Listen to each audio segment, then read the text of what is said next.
আপনাদেরকে পঞ্চায়েতের ভোটে, লোকসভার ভোটে, যে বামপন্থীদেরকে, ধর্মনিরপেক্ষ শক্তিকে, গণতান্ত্রিক শক্তিকে ভোট দিন। কেন? কারণ এরা যদি ভেতরে যায় তাহলে এরা কাজের অধিকারকে আইনে পরিণত করার চেষ্টা করেছে।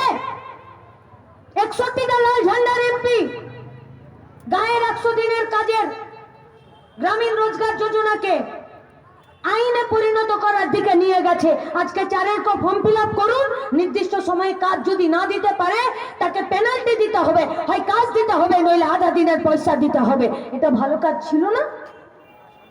হ্যাঁ, আমরা বিরোধিতা করেছি যে গায়ে 100 দিনের যা কাজ হবে সেখানে গায়ে গতরে খাটার শক্তিকে তাকে সামনে নিয়ে আসতে হবে, মেশিনকে ব্যবহার করা চলবে না। কেন?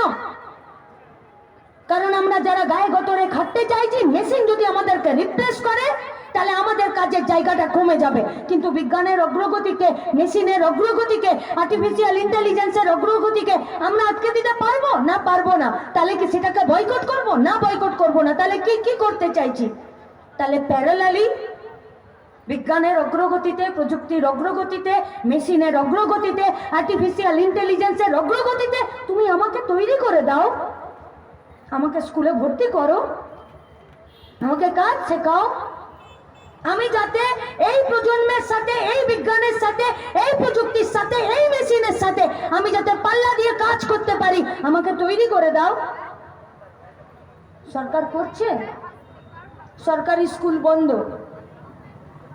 এই লোকসভা ভোটের পরে নির্মলা সীতারামন 23শে জুলাই বাজেট পেশ করলো, विश्वविद्यालय मंजूरी कमीशन टाका कटेलमेंट कर दिल। बस इसी बात पर नहीं, पोषण, माँ और बच्चे का खाने का जो पैसा मिलता था सेंट्रल गवर्नमेंट से, उस पैसा में भी ये लोग कटेलमेंट किए हैं।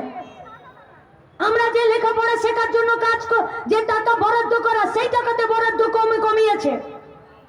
যে গোডাউনগুলো ফসলগুলোকে কিনে গোডাউনে গুদামজাত করবে সেখানে পয়সা কমিয়েছে। রেশনের মাধ্যমে আমাকে আপনাকে খাবার দেবে সেখানে পয়সা কমিয়েছে। হসপিটালে পয়সা কমিয়েছে, রাস্তাঘাটে পয়সা কমিয়েছে। চিৎকার চেঁচামেচি করলে হবে না যে বন্যা নিয়ন্ত্রণে পশ্চিমবঙ্গকে টাকা দিল না। বন্যা নিয়ন্ত্রণে পশ্চিমবঙ্গকে টাকা না দেবার মানে হলো উত্তরের দিকের সব জেলাগুলোতে বন্যার জন্য, ধসের জন্য যে রাস্তাগুলো প্রতিদিন নষ্ট হয়ে যাচ্ছে, সেই রাস্তাগুলোর মেরামতের জন্য এক পয়সা দেয়নি। চলে যাইয়ে পিছলা সাল মে